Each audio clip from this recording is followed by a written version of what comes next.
은혜 받을 말씀은 신약성경 로마서 6장 15절에서부터 23절, 지난주에 본문을 이어서 가봅니다. 로마서 6장 15절에서부터 23절, 제가 가진 성경으로는 246쪽입니다. 다 찾으신 줄 알고 제가 봉독합니다. 그런즉 어찌하리요? 우리가 법 아래에 있지 아니하고 은혜 아래에 있으니 죄를 지으리요? 그럴 수 없느니라. 너희 자신을 종으로 내주어 누구에게 순종하든지 그 순종함을 받는 자의 종이 되는 줄을 너희가 알지 못하느냐? 혹은 죄의 종으로 사망에 이르고 혹은 순종의 종으로 의에 이르느니라. 하나님께 감사하리로다. 너희가 본래 죄의 종이더니 너희에게 전하여 준 바 교훈의 본을 마음으로 순종하여 죄로부터 해방되어 의에게 종이 되었느니라. 너희 육신이 연약함으로 내가 사람의 예대로 말하노니 전에 너희가 너희 지체를 부정과 불법에 내주어 불법에 이른 것 같이 이제는 너희 지체를 의에게 종으로 내주어 거룩함에 이르라. 너희가 죄의 종이 되었을 때에는 의에 대하여 자유로웠느니라. 너희가 그때 무슨 열매를 얻었느냐? 이제는 너희가 그 일을 부끄러워하나니 이는 그 마지막이 사망임이라. 그러나 이제는 너희가 죄로부터 해방되고 하나님께 종이 되어 거룩함에 이르는 열매를 맺었으니 그 마지막은 영생이라. 죄의 싹은 사망이요 하나님의 은사는 그리스도 예수 우리 주 안에 있는 영생이니라. 아멘. 할렐루야. 아멘. 이 시간은 그리스도 예수 우리 주 안에 있는 영생이라는 제목으로 함께 은혜를 나누겠습니다. 기도합니다. 거룩하신 주님, 살아계신 주님의 음성 사모합니다. 이 시간 듣게 하여 주옵소서. 선포되어지는 말씀 한 구절 한 구절이 우리 심령에 새겨지고 이 말씀을 따라 순종하여 살아 하나님께서 기뻐하시며 춤추는 천국의 천사들의 모습을 우리가 느끼게 하여 주옵소서. 우리가 소망을 갖길, 오직 살아계신 주님 음성 듣기를 소망하며 주님께 영광 돌리기를 소망하오니 이 시간 우리의 소망이 이루어지게 하여 주옵소서. 오늘은 그리스도 예수 안에 우리 주 안에 있는 영생이라는 제목으로 은혜 나누고자 하오니 우리 주의 은혜를 알게 하시고 영생을 알게 하여 주옵시며 이 말씀을 땅끝까지 가서 전하고 선포하여 날마다 구원받는 백성의 수가 더하여지는 구원의 역사가 또한 일어나게 하여 주옵소서. 우리를 구원하신 예수님 이름으로 간절히 기도하옵나이다. 아멘. 할렐루야. 아멘.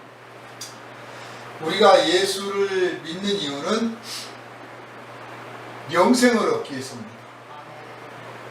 물론 예수를 믿게 된 이유는 다 달라요. 병을 좀 고쳐야겠다. 인생이 너무 괴롭다. 너무 외롭다. 너무 슬프다. 육신이 아프다. 사업이 망했다. 등등 여러 사연들이 있을 수 있습니다. 처음에는 몰랐죠. 그냥 내 작은 그릇에 그 만족을 얻기 위해서 하나님 찾았는데 진리의 소식을 듣고 보니 은혜를 받고 보니 그게 아니었다는 거예요. 그것으로 그치는 게 아니라 하나님이 정작 우리에게 주시려고 예비하셨던 것은 정말 상상한 적도 없는 큰 선물이었는데 그게 바로 영생이었다. 그래서 우리는 출발은 좀 다르지만 우리 모두는 다 영생에 이르는 하나님의 이 선물을 받았고 이미 그 열매를 맺어가기 시작한 줄로 믿으시길 주님의 이름으로 축원합니다. 아멘. 그래서 우리가 가진 이 영생이 사실은 우리의 전부예요. 그러니까 예수께서 비유로 어떤 사람이 밭을 가다가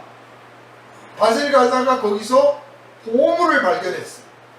그래서 그대로 덮어두고 집에 가서 전 재산을 팔아서 그 밭을 샀습니다. 천국은 이와 같다. 밭이 목적이 아니라 그 안에는 보물이 목적이었던 거죠. 우리가 하나님 찾은 것은, 하나님 앞에 나왔던 이유는 사실은 밭이 목적이었는데 알고 보니까 우리가 진짜 얻게 된 것은 따로 있었던 거예요. 그래서 우리의 전부를 팔아서, 인생 전부를 걸어서 그 밭을 소유하고 그 안에 있는 그 보물을 우리 것으로 만들었습니다. 할렐루야. 이것이 하나님이 예비하신 계획이에요. 그래서 이걸 간직한 사람은 세상 사람들이 이해를 못해요. 아니, 전 재산을 팔아서 고작 그 밭을 샀냐고. 그 귀한 재산 팔아가지고 고작 그 작은 밭을 샀냐고. 그 산골짜기에 있는 밭을 샀냐고 누가 비웃을지 몰라요. 그러나 당신들은 모르는 비밀이 있습니다. 나는 그 안에서 영생을 얻었습니다.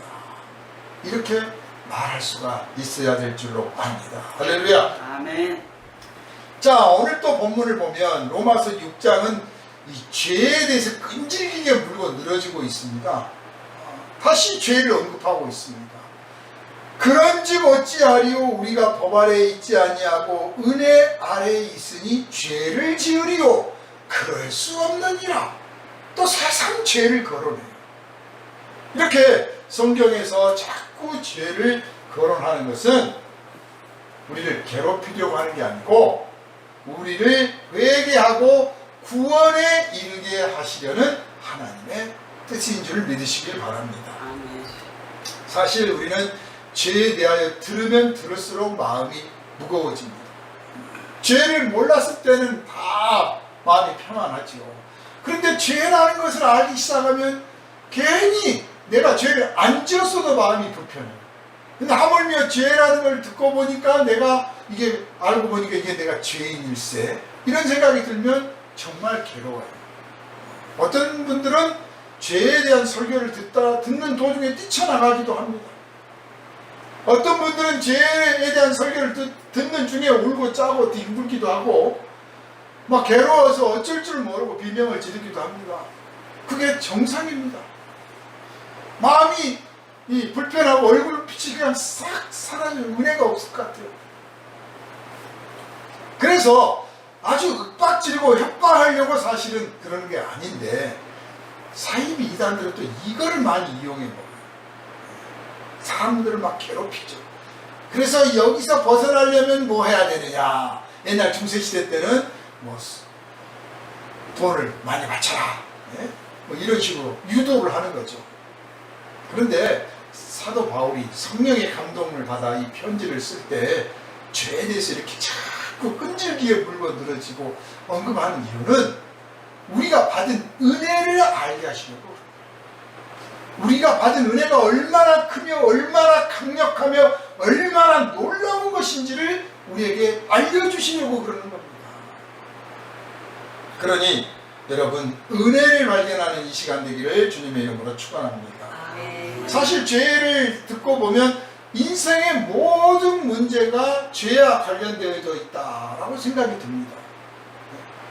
여기에 대해서 그건 아니고 이렇게 말하는 사람들이 혹시 있을지 몰라요. 그런 말에 속지 마세요. 인생의 모든 문제는 사실 죄와 관련되어 있습니다. 그건 맞습니다. 지금 지은 죄, 과거에 지은 죄, 내가 지은 죄, 다른 사람이 지은 죄, 알고 지은 죄, 모르고 지은 죄, 아무튼 어떻게 해서든지 죄 때문에 인생에 문제가 생긴 것은 분명해요. 그건 사실입니다. 그런데 죄 때문이구나 하고까지 멈춰버리면 소용이 없어요. 죄 때문이구나라고 알았다면 즉시로 내 입에서 이게 나와요. 주여, 제가 죄인입니다. 주여, 제가 죄인입니다. 제 잘못입니다. 그러면 그런 죄를 자복하고 시인하는 죄인한테 하나님께서 그래, 네가 네 입으로 말해서 너희들 이제 죽어봐라, 이러겠습니까? 네가 깨달았으니 됐다, 회개해라. 깨닫지 못하는 사람들에게 문제를 일으켜서 죄를 깨닫게 하시려는 거지, 죄를 깨닫고 뉘우치는 사람한테 문제는 이제 오히려 감사할 조건이 되는 거예요. 아, 이것 때문에 내가 하나님 앞에 더 가까이 가게 됐고, 이것 때문에 내가 얼마나 어리석고 교만한 사람인지를 깨닫게 됐고, 이것 때문에 내가 죄인의 계수라는 것을 깨달았으니 얼마나 감사한 일이냐. 이 문제가 오히려 나를 하나님께로 인도했구나. 오히려 감사하게 되는 겁니다. 그러므로 회개에 이르면 되는 거예요. 문제는 문제로 그쳐버리면 말 그대로 문제입니다. 그러나 인생의 문제 속에서 회개하게 된다면 이것은 문제가 아니라 오히려 축복이 되는 것인 줄 믿으시기를 바랍니다. 어떤 사람들은 이 문제를 가지고 회개하고 하나님께 돌아오는 게 아니라 그저 심리적인 어떤 것들을 해결하려고만 하고, 그저 죄책감만 덜려고 하고, 뭐 이런 식으로 해서 극복을 하려고 하는 경우가 많아요. 그러나 그것은 위로를 하는 것이지 본질적으로 고치는 건 아니에요. 회개라고 하는 것은 위로하는 게 아닙니다. 위로를 넘어서는 수준입니다. 회개라고 하는 것은 인생의 죄의 본질을 고쳐내는 겁니다. 그냥 뉘우치는 것을 그치는 게 아니라 죄의 본래 그 사건을 해결하는 거예요. 해결할 수 있도록 하나님은 우리에게 용기도 주시고 지혜도 주시고 기회도 주시고 그렇게 하십니다. 그래서 갚을 거 있으면 갚아야 되고, 용서를 빌 거 있으면 빌어야 되고, 내놓을 거 있으면 내놔야 되는 거예요. 그렇게 함으로써 해결하는 거예요. 그것이 끝입니다. 그렇게 하지 않고 그저 잘못했습니다, 용서해 주세요, 그런다면 매번 죄를 또 짓고 또 용서해 주세요 그냥 덮어가고 말 거란 말이에요. 그러니 사람들이 저 사람이 진정 회개한 사람인가 라고 의심을 하는 거죠. 물론 이미 그 대상이 죽어버렸거나 이미 그 기간이 끝나버렸거나 이미 그럴 필요가 없거나 이미 상대가 이미 용서해서 됐다라고 선언을 했거나 혹은 내가 하지 않아도 더 이상 추궁하지 않았거나 등등 내가 굳이 찾아가서 뭐 잘못했습니다 또 세상 문제를 일으키지 않아도 되는 경우도 있습니다. 이 부분은 성령께서 우리에게 깨닫게 해주십니다. 성령께서 그냥 나 혼자 잘못했습니다 하고 넘어가면 되는 게 아니라 내가 잘못한 것은 잘못했다고 말해야겠다. 너는 가서 말해라. 그렇다면 성령께서 지혜를 주신 거니까 감동 주신 대로 가서 잘못했다 말을 하는 거예요. 그것이 옳아요. 그런데 굳이 말하지 않아도 된다. 그렇게 하지 않아도 돼. 오히려 그것이 그 사람에게 더 괴로움을 줄 거야. 또 그 사람이 이미 너를 용서했어. 그저 여기서 멀리 떨어져 있지만 여기서 그저 잘못했구나 라고 깨닫고 그의 복을 빌어줘라 한다면 또 그렇게 따르는 거예요. 자칫하면 자의적인 것이 될 수 있지만 성령의 감동을 따라간다면 또 성령의 감동에 충만한 성령의 사람에게 상담해서 그의 뜻을 따르고 배운다면 우리는 틀림없이 하나님이 기뻐하시는 회개에 이르게 될 줄로 압니다. 우리가 회개만 하는 것으로 그치는 게 아니에요. 우리가 회개하는 이유는요, 하나님은 사랑이시기 때문에 회개하는 거예요. 우리가 회개하면 잘못했습니다 라고 용서하면 사람은 용서 안 할 수 있어요. 별것도 아닌 걸 가지고 막 아주 그냥 정말 끈질기게 물고 늘어질 수 있습니다. 그러나 하나님은 용서해 주시는 분입니다. 그래서 용서하시는 하나님, 사랑은 허다한 허물을 덮느니라. 그 용서하시는 하나님이기 때문에 우리가 하나님 앞에 회개하는 거예요. 그리고 그 하나님을 믿는 사람들은 대개 그 용서하시는 하나님의 뜻에 따라서 우리가 용서를 청하지 않아도, 용서를 빌지 않아도 용서해주고 또 미리 용서를 선언하기도 하고 그저 다 덮고 넘어가는 경우도 많이 있습니다. 우리가 그런 사람이 되어야겠죠. 누가 우리에게 잘못을 하면 꼭 찾아와서 잘못했다고 빌 때까지 내가 기다리는 게 아니라 당신이 나를 찾아오지 않아도 나는 이미 용서했습니다. 찾아올 필요 없습니다. 오히려 하나님 그 사람이 지난날에 나에게 저지른 죄를 깨닫고 나를 찾아와서 뭐 용서를 빌고 막 그러려고 할지 모릅니다. 그러지 않도록 발걸음 옮기지 않고 편히 살아갈 수 있도록 복을 내려 주옵소서 하고 내가 먼저 그를 위한 축복 기도를 할 수가 있는 것이죠. 이게 바로 용서와 회개, 화해와 회개, 이 비밀이 들어있는 겁니다. 그래서 하나님께서 우리가 회개하노라 하기 전에 먼저 우리 죄를 용서하신 것이 십자가 사건 아닙니까? 먼저 용서를 하셨어요. 그래서 우리가 그 용서하신 것을 보고 이제야 그걸 깨달았습니다 하고 회개를 뒤늦게 하는 겁니다. 이게 구원의 원리예요.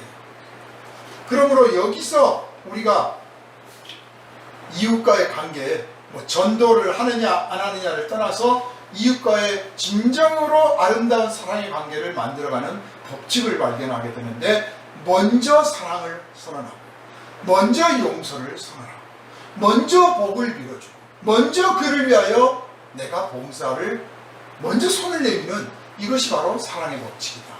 예수의 법칙이다. 이렇게 깨달아 나가시기를 주님의 이름으로 축원합니다. 우리들은 도둑질이나 살인이나 위증이나 간음이나 뭐 이런 것들이 죄라고 생각을 합니다. 그런데 사실 이것은 죄가 결실을 맺은 거예요. 죄가 자기의 정체를 드러내서 결실을 맺은 것이 어떤 것이지 그것 자체가 죄라고 하기는 그렇습니다. 죄는 그보다 더 뿌리 깊은 것입니다. 그래서 예수께서도 말씀하시기를 사람을 보고 미워하는 자마다 이미 살인하였다.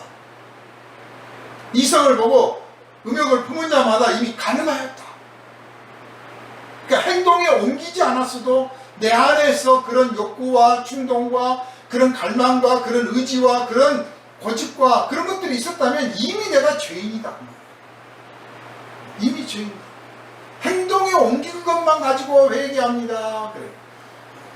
교도소를 가면 세상 밖에 있는 감방 밖에 있는 놈들이 더 나쁜 놈들이라고 막 그렇게 죄수들이 그렇게 떠듭니다. 우리는 돈 없어서 들어왔지 진짜 큰 놈들, 큰 죄인들은 다 밖에 있다고 막 그래요. 그런데 웃기는 소리예요. 밖에 있는 사람들이든 안에 있는 사람들이든 행동에 옮긴 것에 대한 책임을 지기 위해서 지금 교도소를 간 겁니다.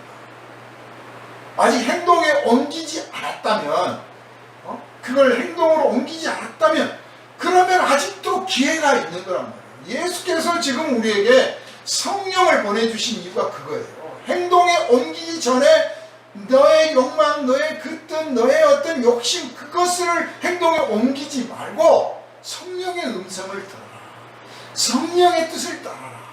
너의 주장을 버리고 너의 고집을 버리고 너의 습관을 버리고 하나님께 엎드려서 그분의 뜻을 따라봐라. 그러면 행동이 옮겨지지 않게 되고 그럼으로써 네가 죄인의 길에 들어서지 않게 되는 거다.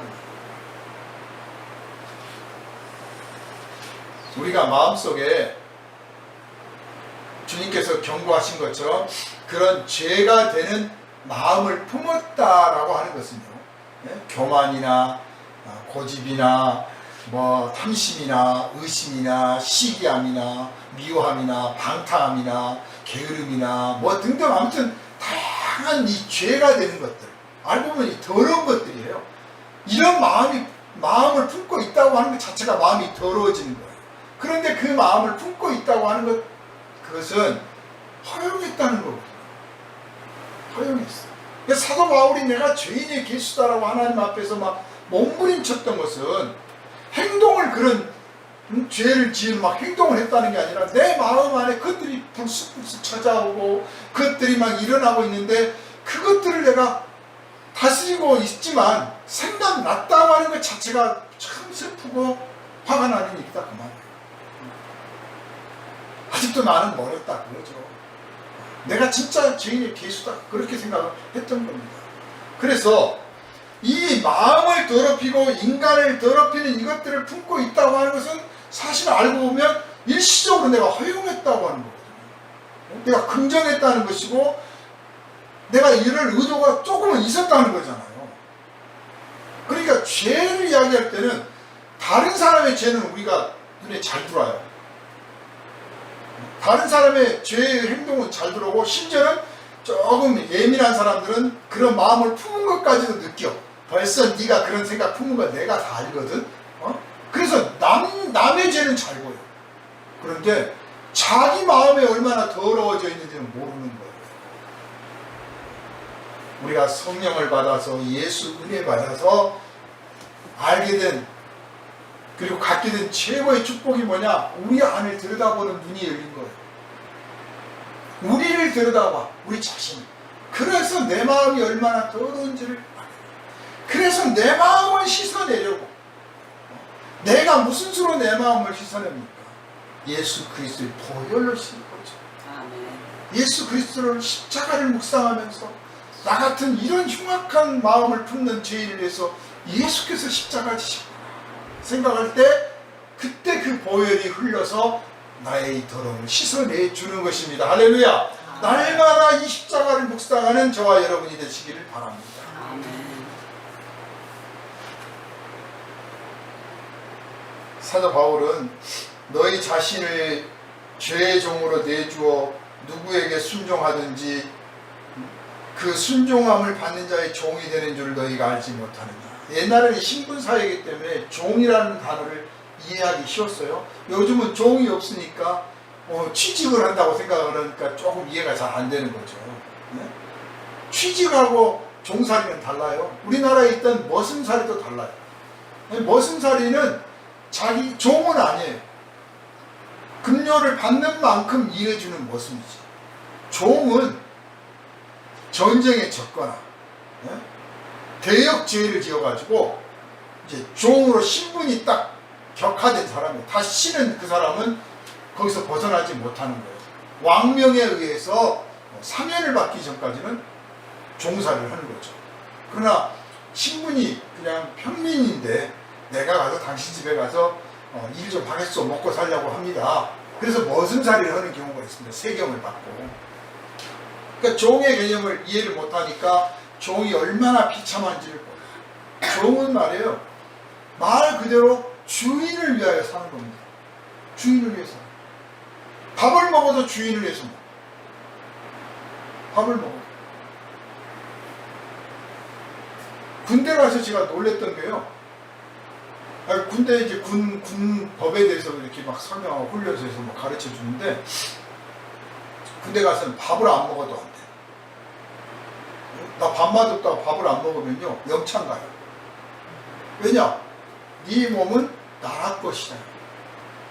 나라를 위해서 전쟁이 나면 전투를 위해서 항상 건강한 몸으로 준비되어 있어야 되는데, 함부로 네가 그 몸을 훼손했으니까 처벌을 받아야 돼. 영창을 한다는 거예요.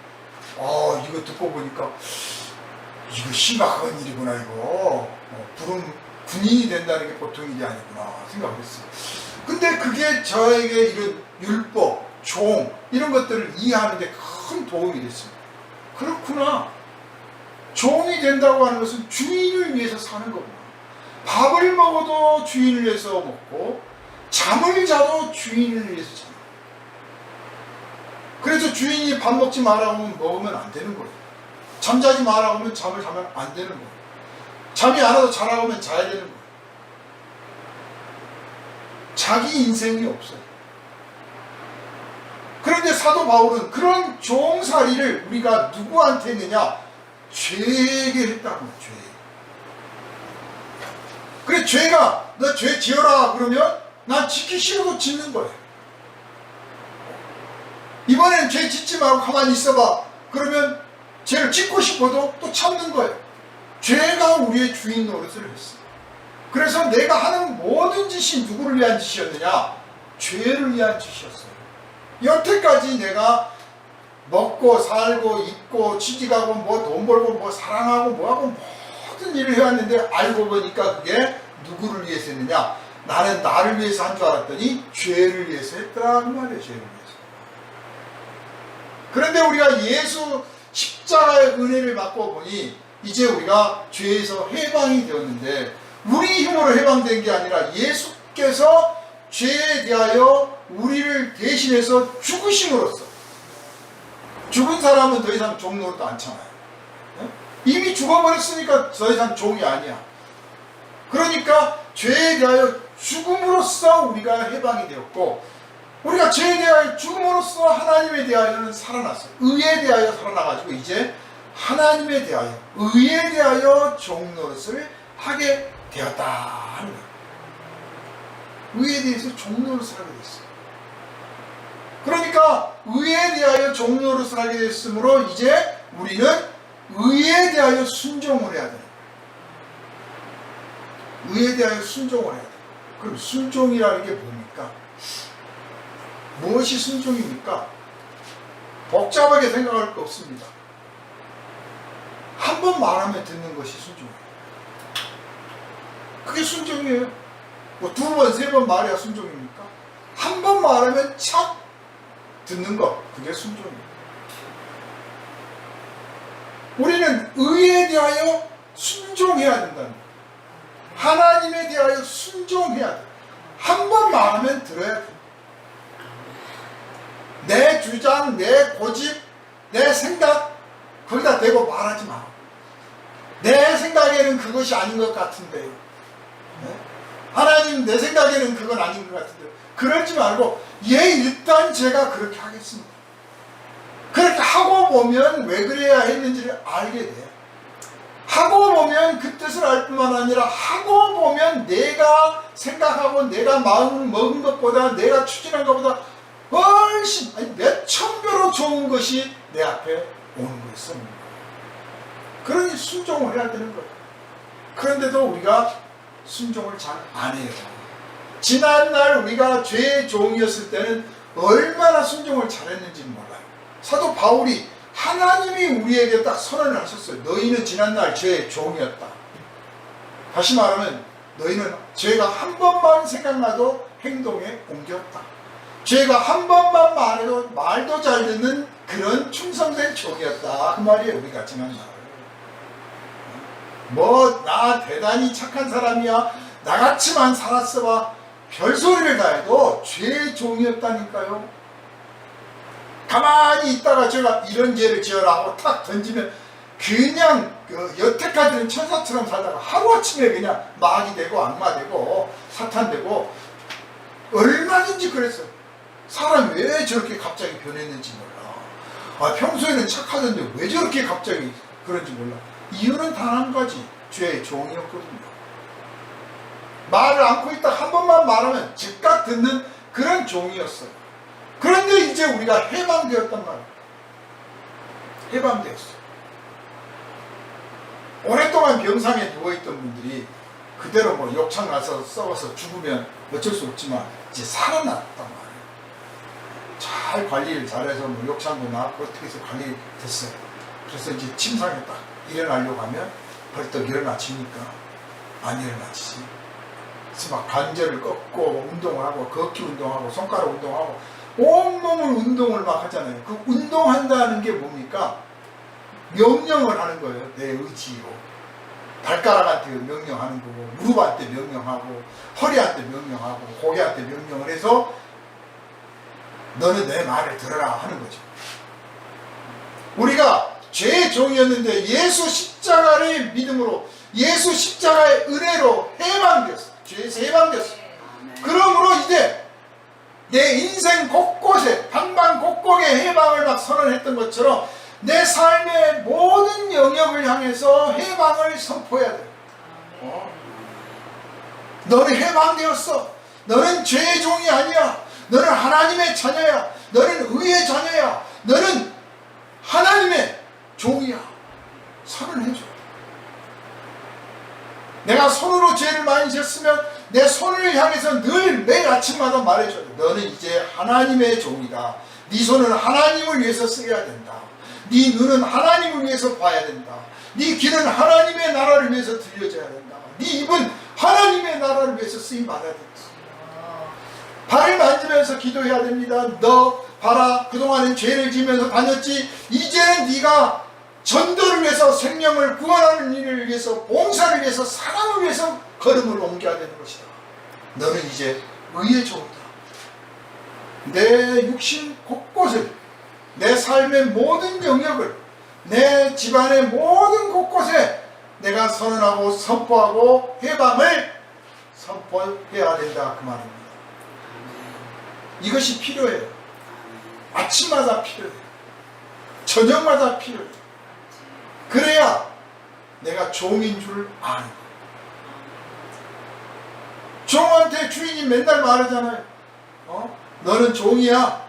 말 잘 들어? 그러면 아이고 뭐 말 안 해도 다 잘하는데 왜 자꾸 그렇게 꼭 기분 나쁘게 그러세요. 말을 안 듣니까 하는 말이지. 말 잘 듣는 종한테는 너는 종이다 안 그래요. 오히려 너는 내 친구야 그렇지. 말 진짜 잘 들어봐요. 그냥 너는 내 친구다 그래. 넌 내 자식이다 그래. 근데 말을 안 들으면 이놈아 네가 내 자식인 줄 알아? 내 친구인 줄 알아? 너 종이야 이놈아 그러거든요. 하나님이 우리에게 그러시는 거예요. 너는 내 자녀다, 내 자식이다. 근데 우리가 워낙 말을 안 듣니까 이놈아 너는 하나님의 종이야, 하나님의 백성이야, 의의 종이야. 제발 말 좀 들어라. 옛날로 돌아갈래 자꾸. 왜 옛날로 돌아가려고 그래? 망하는 인생, 죽을 인생으로 왜 자꾸 돌아가려고 그래? 하나님이 주시는 영생의 인생을 살아야 되지 않겠느냐. 우리에게 영생을 주신 주님을 찬양합시다. 아멘. 죄를 짓는데 솜씨가 좋았던 손이 있다면 참 예수님 말씀처럼 잘라버리지는 않더라도 이놈아 네가 지난날은 죄 짓는데 솜씨가 좋았지 이제는 솜씨를 발휘해서 하나님을 위해서도 좀 쓰임 받아봐. 내가 거짓말하고 소위 말해서 구라를 풀고 사람들한테 떠버리고 이 세상적인 이야기하는데 내 입이 정말 잘 쓰였고 세상 방탕한 것들 먹고 마시는 데 쓰였다면 이제 내 입에다 대고 기도하는 거예요. 너 이제 하나님의 종이요 의의 종이 되었으니 이제 네 입에서는 생명의 말씀이 나가고 복음이 나가고 찬양이 나가고 기도가 나가고 축복이 나가고 네 입을 통해 들어가는 것은 더럽고 불결한 것이 아니라 의롭고 정결한 음식만 들어가야 된다. 지옥의 문은 닫혔고 천국의 문이 열렸으니 지옥을 향해서 가지 말고 이제 천국을 향해서 가라. 내 발도 축복을 해줘. 날마다 이렇게 해방을 선언하는 것, 하나님의 종, 의의 종이 되었음을 선언하는 것, 이것이 우리에게 필요한 과제입니다. 왜냐? 우리는 아직 어리거든요. 아직 우리는 육체를 가지고 살기 때문에 그렇습니다. 이 육체가 끝나는 날, 이 육체의 삶이 끝나는 날 우리는 완전한 영화에 이르러서 하나님께 가게 될 겁니다. 이 영혼의 성장은 30년 걸리던 것이 어느 때는 3초 만에 이루어질 수도 있어요. 그러니까 도저히 구원받지 못할 것 같이 회개하지 않았던 사람도 죽을 때 하나님 앞에서 하나님이 그 심령을 변화시키면 순식간에 거룩한 성인이 되어서 천국에 들어가는 거예요. 우리는 그날이 올 것을 알고 있고 믿고 있어요. 그런데 그날이 오기 전에 꼭 죽을 때 내가 하나님이 해주시면 내가 그때 가서 그렇게 될 거니까 지금은 안심하고 죄짓고 살자.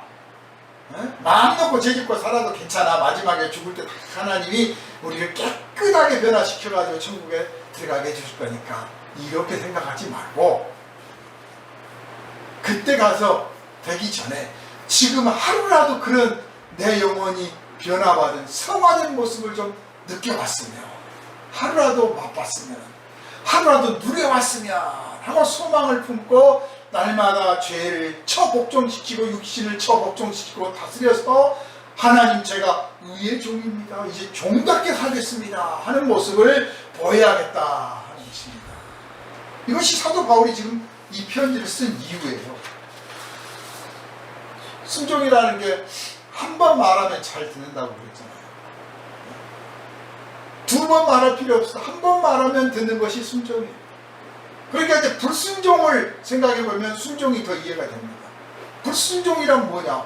순종하지 않는 건데, 그러면 한 번 말하는 게 한 번 말하면 듣는 게 순종이라면 그럼 불순종은 어떤 것인가? 제 생각에는요, 세 번 말해도 안 들으면 불순종이에요. 두 번까지는 봐줄 수 있어요. 왜냐하면 성경에도 보면 예수님께서 마태복음 21장에 그런 예를 들었어요. 어떤 사람이 자식이 둘이 있는데 이제 두 자식한테 일을 시켰습니다. 그랬더니 첫째 아들이 딱 듣고 예 그렇게 하겠습니다 해놓고는 안 갔습니다. 이 둘째 아들은 가서 일 좀 해라 그랬더니 왜 나만 시키고 그러세요? 투덜투덜 했는데 한참 놀다가 생각해보니까 안 되겠거든. 가서 일을 했습니다. 그러면서 예수께서 그 바리새인들한테 너희 중에는 누가 이 둘 중에서 누가 아버지의 말을 들었다고 생각하느냐라고 물었습니다. 그러니까 두 번째 아들이다 라고 그들이 대답했는데 예수께서 세리와 창기가 바로 그렇다. 너희들은 율법을 알고 하나님의 뜻을 알아서 순종하겠노라고 맨날 입으로 말하고 배우고 가르치는데 실제로는 안 그런다.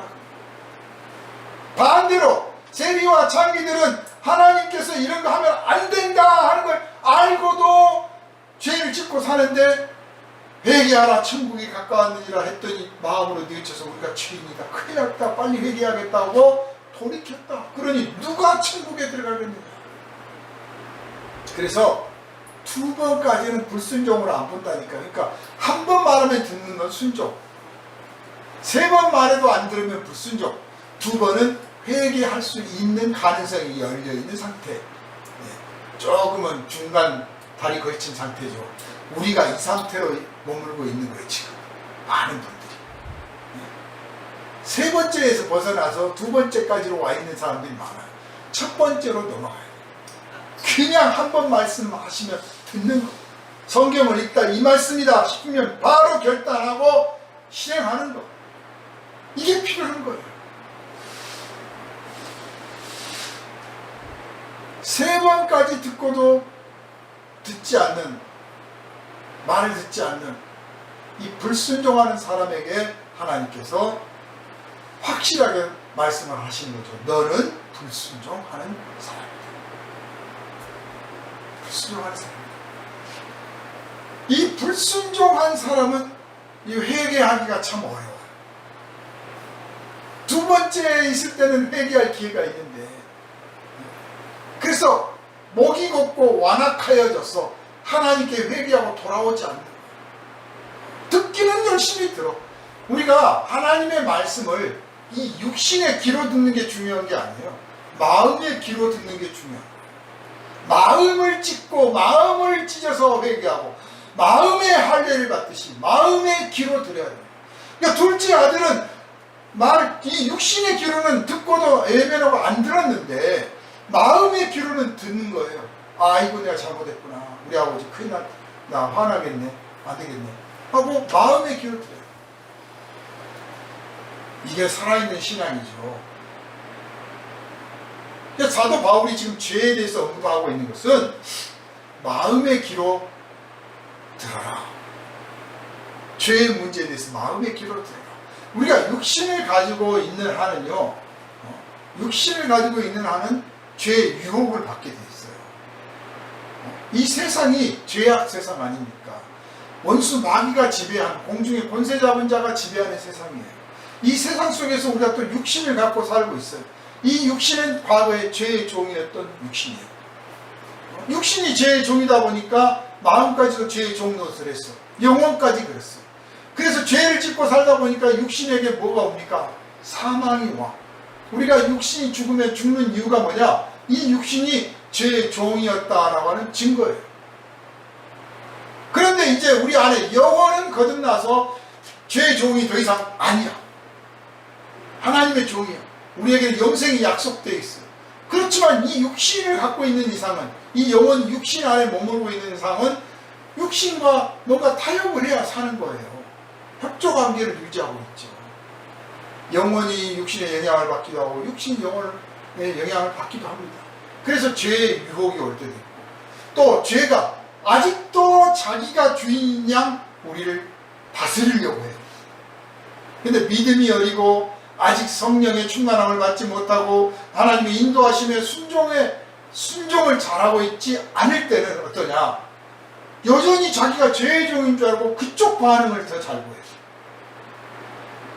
죄의 종인 줄 알고 죄를 짓는 것이 당연하다고 생각해요. 떨리지도 않아. 그게 엄연한 현상입니다. 그래서 자기도 모르게 예수 믿고 거듭난 사람도 죄를 지을 수 있어요. 큰 죄도 지을 수 있어요. 큰 죄도 지을 수 있어요. 그렇지만 예수를 믿은 사람은 죄를 짓고 회개할 줄 알아요. 죄에 좋은 사람은 죄를 짓고 회개할 줄 몰라요. 당연히 해야 될 일이 있으니까 무슨 회개를 합니까? 자기가 지은 죄 때문에 좀 피해를 본 사람들이 있거나 혹은 죄 때문에 혹시 자기가 혹은 불리한 상황, 감옥에 가거나 뭐 처벌을 받거나 뭐 이런 상황이 벌어지면 조금 미안해하기도 하고 괴로워하기도 하고 슬퍼하기도 하지만 회개는 안 해요. 회개에 이른 게 자기 자신을 굴복시키진 않아요. 그냥 뭐 인생 별 수 있어? 살다 보니 이런 거지 뭐. 에이, 다음부터는 안 그래야지. 그런 정도로 끝나요. 그러나 하나님의 자녀는 육신을 갖고 있으면서 혹여 죄를 짓게 되더라도 그걸 깨닫게 되고 성령 안에서 뉘우치고 통해 자복하고 회개하고 내 자신이 어떠한 사람인가를 발견해서 구원해 주신 예수 십자가를 바라보고, 그러니까 육신을 가지고 있는 동안에 죄를 조금은 지을 수가 있다고 하는 것이 죄를 허용한다, 죄 지어도 된다는 뜻이 아니라 죄를 짓지 않도록 해야 된다. 그러므로 우리가 죄를 지으려 그럴 수 없느니라 그랬어요. 죄를 지을 수 없다고 말이야. 그럼에도 불구하고 어느 때 죄를 짓게 되면 그러면 어떻게 하냐? 그러면 그 사람은 심판받고 지옥 가느냐? 예수 믿은 뒤로도 여전히 과거에 지은 죄 때문에 이거 난 틀려먹었어, 큰일 났네, 어떻게 하면 좋아 하고 막 괴로워하고 이제 난 천국 어떻게 된 것 같고 뭐 이렇게 마음이 통제가 안 되는 사람이 있다면 그 사람은 생각해 봐야 됩니다. 내가 나의 의와 나의 공로와 나의 자격을 가지고 지금 하나님 앞에 가려고 한 것은 아닌가? 혹여 내가 그러고 있지는 않은가? 내가 하나님 앞에 서게 된 것, 하나님 나라에 들어가게 된 것, 하나님 앞에 의롭다고 인정받게 된 것, 하나님의 자녀가 된 것, 모든 게 다 내 의와 내 자격과 내 공로와 내 어떤 것 때문이 아니고 오직 예수 십자가 때문이었다는. 그러니까 내가 지금 예수 십자가를 바라보고 있지 않고 있지는 않은가. 내가 예수 십자가를 찬양하고 그 십자가의 은혜를 의지하고 주여 나 같은 죄인을 위해서 십자가 보여 흘려주시니 감사합니다. 그것을 잃어버리고는 있지 않은가. 바리새인들이 율법을 그렇게 말하고 가르치고 배웠으면서도 실제로는 율법과는 거리가 멀었던 것처럼 혹여 내가 예수 십자가를 말하고 자랑하고 있지만 실제로 내 심령에 예수 십자가는 없는 것 아닌가 한번 생각해 볼 필요가 있는 것입니다.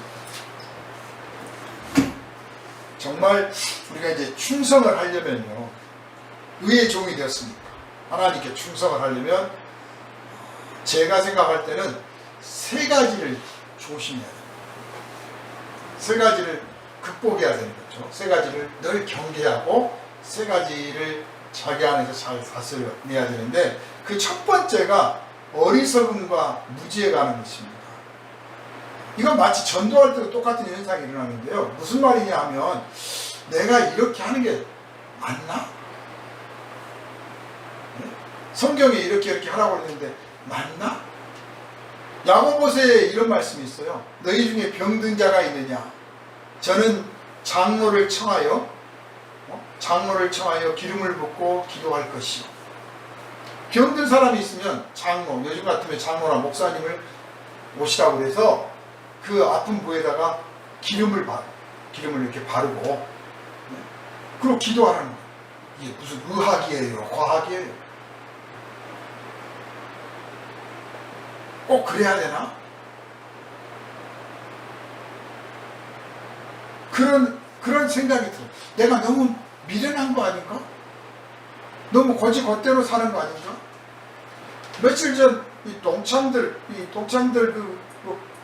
카톡방에 이제 죄에 대한 이야기가 이렇게 나왔어요. 그랬더니 한 친구가 우리 나이쯤 되면 이제는 경전의 문구에 대해서는 자유로운 지경에 올라 있어야 되지 않나 생각한다. 그렇게 딱 올렸어. 참 말을 멋지게 했어요. 우리 나이쯤 되면요, 경전의 문구에 자유로워져야 되는 게 아니고 경전의 문구에 꽉 사로잡혀 있어요.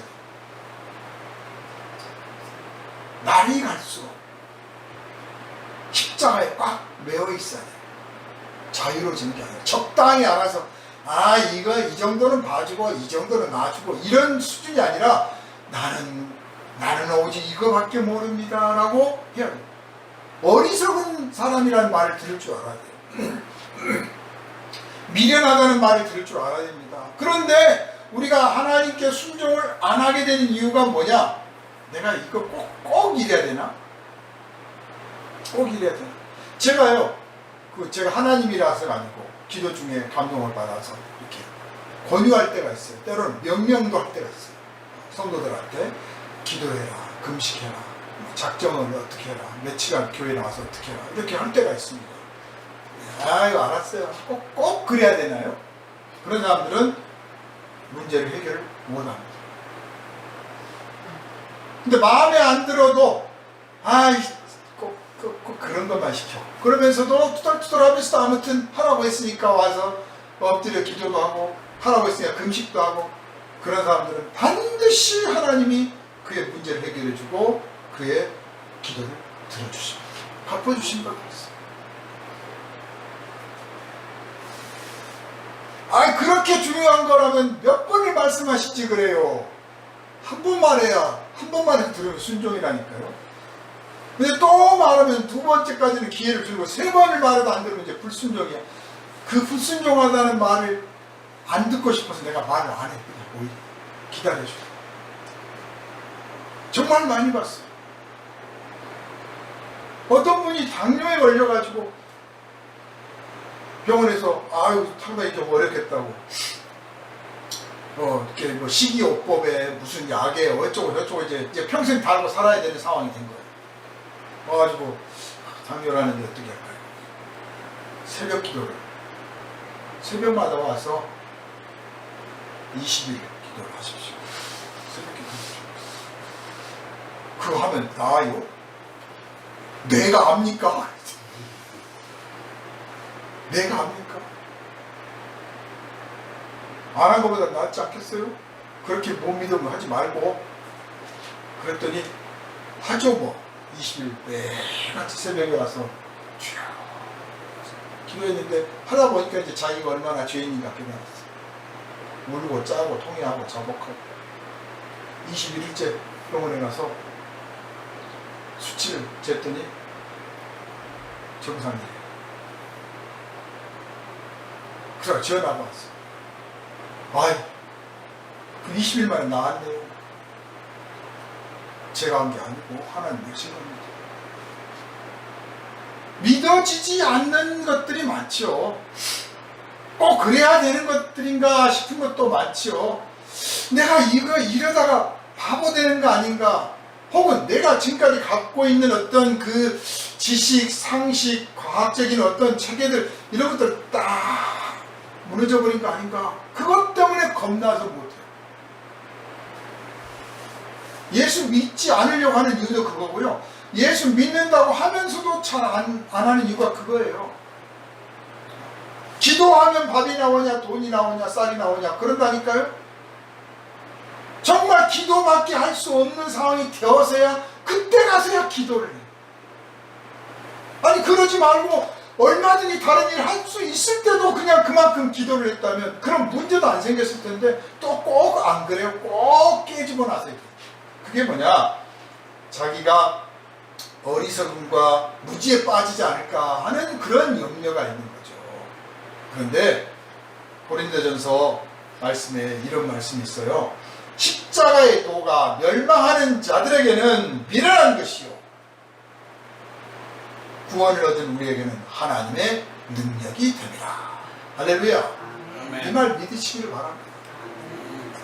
조금 미련해 보이고 어리석어 보여도 말씀대로 순종하십시오. 하나님의 종이 여러분에게 권유한 것을 믿고 지키십시오. 반드시 하나님이 응답하십니다. 두 번째로, 내가 이렇게 했는데 그 결과가 그렇게 안 나오면 어떡하지? 뭐 내가 그렇게 안 따르면 더 좋은 것이 나올 것처럼 내가 그렇게 안 되면 어떻게 하지? 결과와 상급에 관한 것. 내가 이렇게 열심히 했는데 그 뒤에 아무것도 안 남으면 어떡하지? 내가 작전 기도하고 금식까지 해가면서 기도했는데 응답 안 해버리면 어떡하지? 내가 이렇게 열심히 살았는데 하나님께서 나 너 모른다. 그러면 어떻게 하지? 그런 결과와 상급에 대해서 불쑥불쑥 염려가 찾아오고 의심이 들고 걱정이 들고 가능성이 있을까 싶고 내가 이룬 것이 정말 그만한 건가, 칭찬받을 만한 건가, 별의별 생각이 다 듭니다. 그런데요, 예수께서 마태복음에 말씀하셨어요. 착하고 충성된 종아, 네가 작은 일에 충성하였으니 내 이 잔치에 참여하라. 큰 일을 맡기고 충성을 하나하나 보시는 게 아니고 작은 일에 내가 충성하는 것을, 그것을 기억해 주시는 분이 우리 주님이십니다. 할렐루야. 그래서 내가 기도하고 청소도 하고 하다못해 조금 티끌 하나 줍고 정말 작은 일이에요. 그 작은 일이지만 주님은 그거를 귀하게 보시고 아름답게 보시고 기억해 주셔요. 그래서 우리를 까마득하게 잊어버리고 있지만 천국에 가면 주님께서 네가 그랬을 때 내가 얼마나 즐겁고 자랑스러웠는지 몰라. 저기 봐라, 저 뭐 큰일 한다고 막 떠버리고 막 했던 사람들 알고 보면 정말 충성되질 않았어. 오히려 소홀히 했어. 그러나 너는 작은 일에 소홀히 했다. 네가 착하고 충성되죠. 작은 일에 충성해 버릇해야 큰 일도 하는 거죠. 네? 짧은 마음에 오고 있는 하나님의 말씀에 순종을 할 줄 알아야 큰 말씀도 순종할 줄 아는 거죠. 저와 여러분은 하나님께서 우리의 일의 결과에 대해서 반드시 칭찬해 주시리라고 확신을 믿고 그 칭찬을 바라고 작은 일에 끝까지 충성해 나가시기를 주님의 이름으로 축원합니다. 그 세 번째로는요, 우리가 이 충성된 종으로서, 의의 종으로서 충성을 하려면 경계해야 될 것, 조심해야 될 것이 하나 있는데, 그게 세 번째 뭐냐? 완성이에요. 아까 말씀드렸잖아요. 우리의 육신이 숨질 때가 되면, 이 장막, 육체의 장막을 벗을 때가 되면 하나님께서 천사들을 보내서 우리를 변화시키는데, 순식간에 우리를 의의 종으로 변화시켜서 완성을 시켜서 천국에 들어가게 돼요. 왜냐? 거기는 오직 거룩한 분들만 계시는 곳이니까 조금이라도 불의하고 악하면 못 들어가는 거예요. 그런데 우리가 행위가 의의가 가득하고 공로가 많아서 해주시는 게 아니고 하나님이 약속하셨기 때문에, 예수 그리스도 안에 있는 약속 때문에 우리를 그렇게 변화시켜 주셔서 들어가게 해주시는 거예요. 들어가게 해주셔요. 그러니까 그것을 믿고, 또한 그러기 전에 사도 바울이 편지에서 축복한 것처럼 너희가 그리스도의 장성한 분량에 이르기를 내가 바라노라 그랬잖아요. 우리가 그리스도처럼 되는 순간이 있기를 하나님이 원하셔요.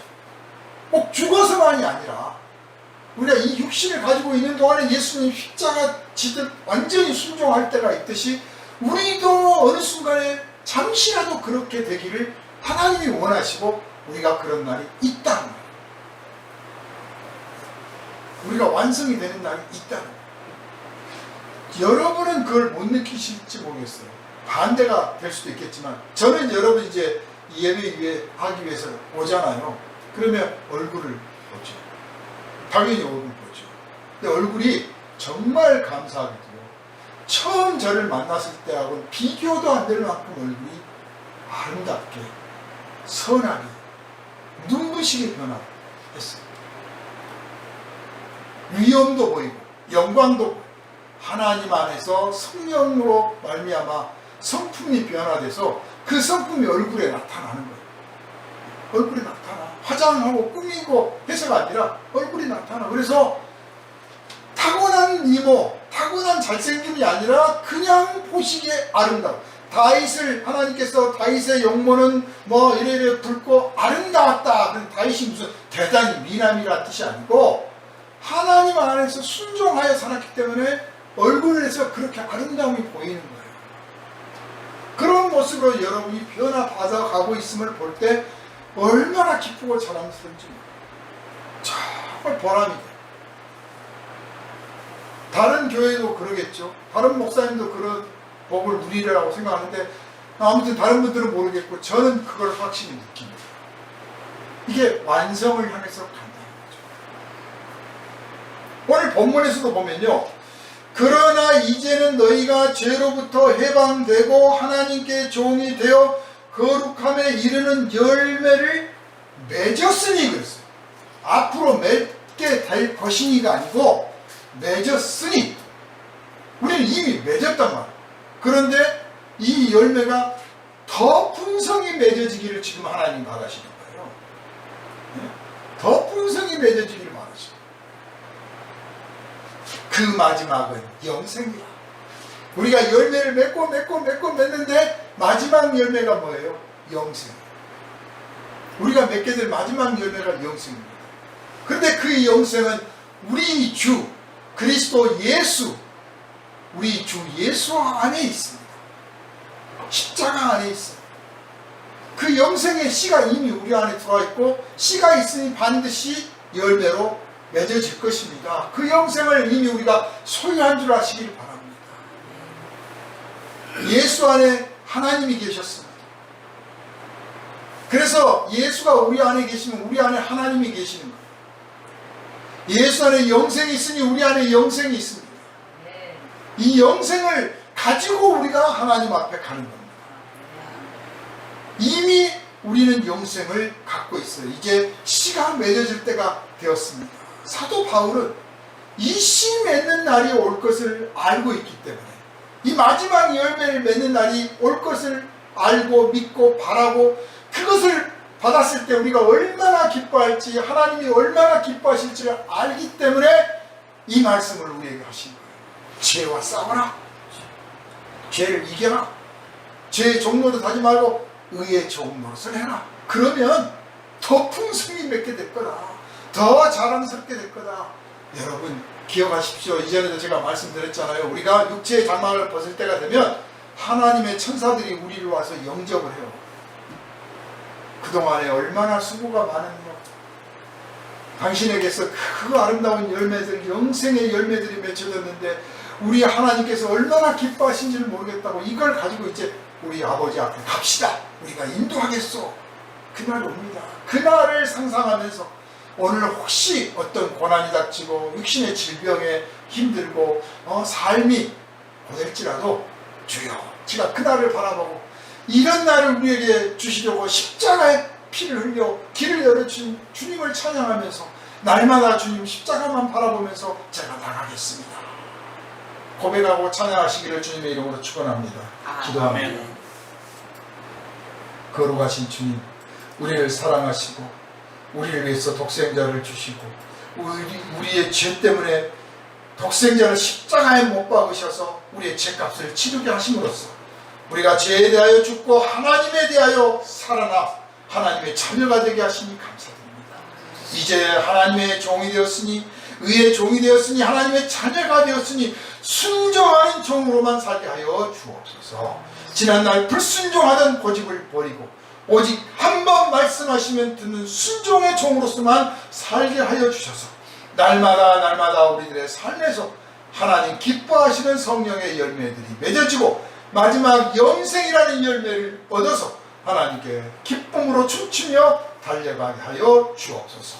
이 영생의 열매를 온 땅에 뿌리고 날마다 하나님 기뻐하시는 천국잔치가 벌어지는 전도의 사명을 또한 감당케 하여 주옵소서. 우리를 구원하신 예수 그리스도 이름으로 간절히 기도하옵나이다. 아멘.